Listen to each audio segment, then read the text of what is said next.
25,000 का इनामी गिरफ्तार किया गया है। सर कहाँ से गिरफ्तारी हुई है?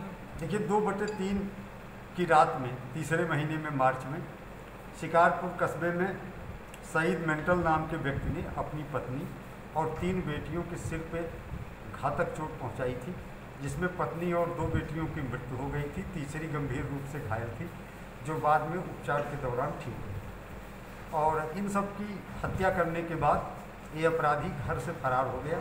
इसने अपना मोबाइल फ़ोन अपने घर पे ऑफ कर लिया था। लगातार हमारी टीमें इसकी तलाश कर रही थी, क्योंकि यह किसी के भी संपर्क में नहीं था, तो कहीं से भी लोकेशन मिलने की संभावना नहीं बन पा रही थी। अलग अलग स्थानों पे जहाँ जहाँ पहले पूर्व में भी ये कभी आया गया था, या जो रिश्तेदारियाँ थी या जो जमात आज चल रही थी, जैसी जब सूचना प्राप्त हो रही थी उसके अनुरूप इसकी तलाश के लिए लगातार हमारी 3 टीमें प्रयास कर रही थी। इसी क्रम में ये तथ्य जानकारी में आया कि आज से लगभग 20 साल पहले ये पंजाब के मोहाली जनपद में ईंट भट्ठों पे काम करता था। उस अभिसूचना को विकसित करते हुए हमारी टीम मोहाली पंजाब में लगाई गई, और वहाँ पर ये एक सनी कंस्ट्रक्शन का काम चल रहा था। बिल्डिंग आज बन रहे थे, वहाँ पे लेबर के रूप में काम कर रहे थे, और वहाँ से पुलिस के द्वारा इन्हें गिरफ्तार किया। सर इस बीच में कहाँ कहाँ रहे?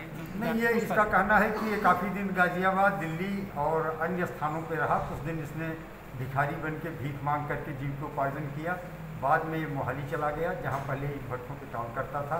वहाँ एक कंस्ट्रक्शन कंपनी के द्वारा मकान निर्माण का काम चल रहा था, जहाँ ये लेबर के रूप में काम करने लगा। बातचीत के दौरान इसने बताया कि पत्नी के चरित्र पर इसे शक था, और बहुत दिनों से, लगभग 2015 से ही वह पत्नी की हत्या करना चाहता था।